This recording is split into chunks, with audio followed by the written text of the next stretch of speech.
Parce qu'on va en parler avec Antoine Flao, épidémiologiste. Merci d'être avec nous en direct dans LCI Midi, Antoine Flao. Je voudrais vous soumettre d'abord quelques chiffres.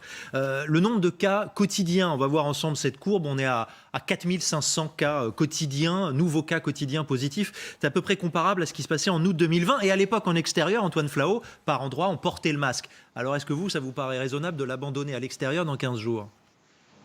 Non, de façon générale, le masque n'a pas beaucoup d'intérêt à l'extérieur.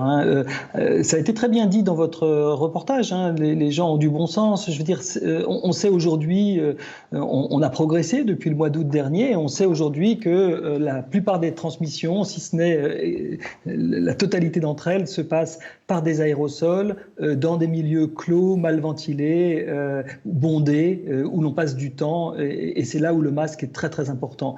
Donc, il faut focaliser tous nos efforts sur le port du masque, notamment dans les transports. Ça reste très important parce que c'est des lieux bondés, c'est des lieux pas très bien ventilés, c'est des lieux où on va passer du temps. Mais en revanche, à l'extérieur, il n'y a pas de raison. Et en plus, vos courbes sont exactes, mais la tendance est encore plus favorable que cela. C'est-à-dire qu'on devrait passer au-dessous des 2000 cas par jour en France au courant de cette semaine. Et dans une tendance qui continue encore à être favorable et qui pourrait même finalement nous rapprocher de très près de la tendance, enfin de la situation épidémiologique du mois de juin dernier, où on a conservé le masque essentiellement dans les transports en commun. Professeur Flao, si je vous entends bien, on pourrait dès maintenant l'enlever en extérieur, tous ce masque. Mais vous savez, d'abord, c'est pas moi qui prends les décisions. Je sais, oui.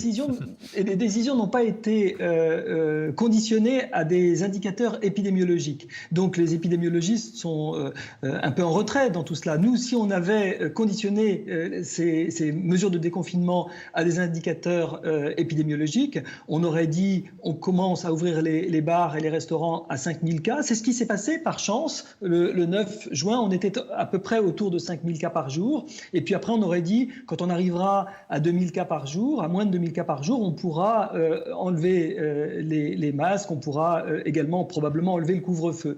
Mais c'est pas comme cela que ça a été dit. Mais si c'était dit comme cela, en effet, je pense qu'au milieu de cette semaine, disons qu'à la fin de la semaine, on pourrait sans problème élever le couvre-feu sur le plan épidémiologique, sur le plan scientifique, et enlever les masques à l'extérieur sans aucune difficulté. Oui, et c'est bien le scientifique que j'interroge, et après, aux politiques de prendre ses responsabilités. On voit là qu'il y a une dimension peut-être presque psychologique avant toute chose sur le masque encore, professeur.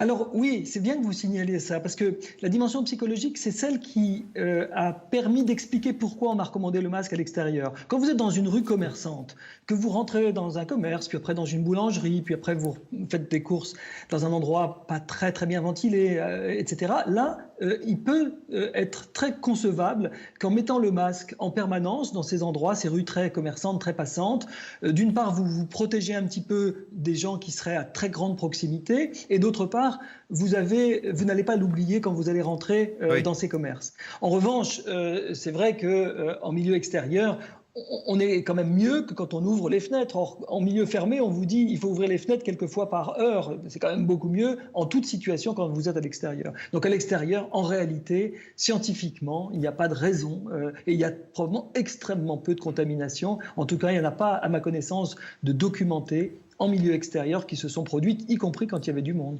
Merci, professeur Flao. Sur le plan scientifique, venez-vous de nous dire pas de raison de porter le masque et peut-être pas de raison non plus de poursuivre le couvre-feu, si j'entends ce que vous nous avez dit. Merci, professeur Flao, d'avoir été avec nous.